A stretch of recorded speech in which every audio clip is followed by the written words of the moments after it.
Hello বন্ধুরা, কেমন আছেন? আজকে খুব বৃষ্টি হচ্ছে বাইরে দেখুন, তাই ভাবলাম আজকে খিচুড়ি রান্না করি।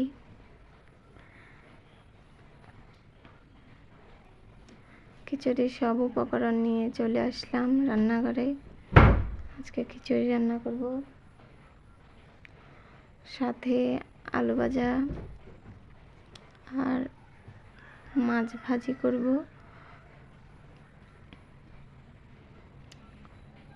ঠান্ডা ঠান্ডা হাওয়ায় খিচুড়ি খেতে খুব ভালো লাগে।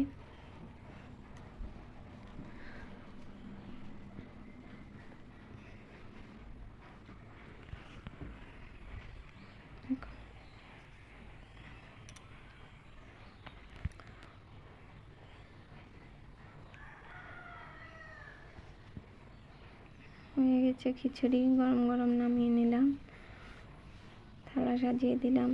কেমন হলো সবাই জানা।